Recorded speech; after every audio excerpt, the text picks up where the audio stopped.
সুন্দর এক গানের পাখি মন নিয়ে আসে খেলা করে। মাত্র ২০০০ টাকা, হ্যাঁ কোনো বড় পুঁজি নয়। ছোট ভাইয়ের কাছ থেকে ধার করা সামান্য এই অর্থ আর ইউটিউবের ভিডিও, এই দুইয়ের উপর ভর করেই এই তরুণ গড়ে তুললেন নিজের সুরের জগৎ। টাঙ্গাইলের গোপালপুরের রাকিব হাসান নামটা হয়তো এখনো সবার চেনা নয়, তবে তার গল্পটা যে কোনো বড় শিল্পীর চেয়েও কম নয়। 2019-এর করোনা শুরু হয়, তখন থেকে মানুষ আপনারা দেখবেন যে বিভিন্ন রকমের ডিপ্রেশনে ছিল। ওই সময়টাতে অনেক সময় লম্বা সময় ঘরে বসে বিভিন্ন সময় বিভিন্ন স্টেপ নিতে চায়। পরে আমি এটাকে ইন্সপাইরেশন হিসেবে নিতে গিয়ে আমার ছোট ভাই থেকে 2000 টাকা ধার নিলাম এবং তারপর একটা ইউকুলেলে কিনলাম।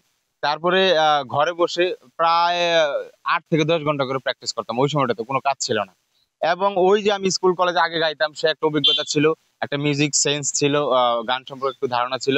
মোনালিসা হেভি ফ্লো 15 পিস প্যাকেটের সাথে 8 পিসের একটি প্যাকেট একদম ফ্রি। এই ইউকুলেলেটা তখন ইউটিউব দেখে আয়ত্ত করলাম কিছুটা, এবং আমার যে একটা সেন্স ছিল, এই দুটাকে একত্রিত করতে গিয়ে আমি আস্তে আস্তে আস্তে আস্তে উন্নতির পথে যাচ্ছি। করোনার নিস্তব্ধ সময়ে যখন পুরো পৃথিবী থমকে, তখন ঘরের এক কোণায় বসে একজন তরুণ খুঁজছিলেন নিজের গানের পথ।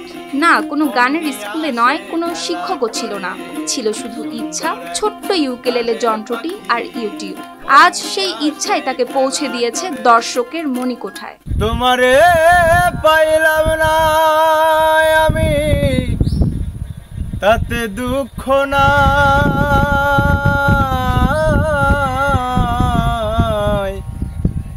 আমি যে তোমার হইয়াছি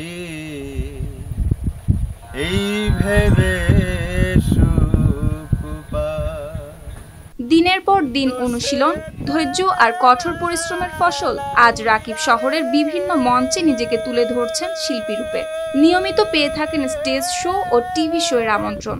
স্থানীয় কিছু শিক্ষক যারা আছেন সঙ্গীতের, তাদের কাছ থেকে আমি তালিম নেওয়া শুরু করি। এখনো আমার তালিম আমি নিচ্ছি তাদের কাছ থেকে, এবং বাংলাদেশের বিভিন্ন জায়গায় বিভিন্ন টিভি চ্যানেলগুলোতে বড় বড় স্টেজে আমার গান করার অভিজ্ঞতা এখনো হয়েছে।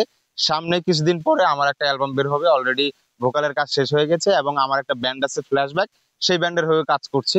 আশা করি আপনাদের দোয়ায় আমি অনেক দূর যেতে পারবো। রাকিবের সুর শুধু নিজের জন্য নয়, গ্রামের ছোটদের জন্য অনুপ্রেরণার এক আলোকবর্তিকা। রাকিব ভাই আমাদের এলাকার এক গর্বের কারণ। রাকিব ভাইকে দেখে আমরা অনেক কিছু শেখার চেষ্টা করতেছি। রাকিব ভাই আমাদের ইন্সপিরেশনের কারণ। আমি রাকিব ভাইকে দেখে মিউজিক শেখার চেষ্টা করতেছি। ভাইয়ের গান মূলত আমার কাছে অনেক ভালো লাগে। রাকিবের ইচ্ছে বড় শিল্পী হওয়ার, গানের মাধ্যমে দেশের মানুষের কাছে ভালোবাসা পৌঁছে দেওয়ার। News desk, RTV।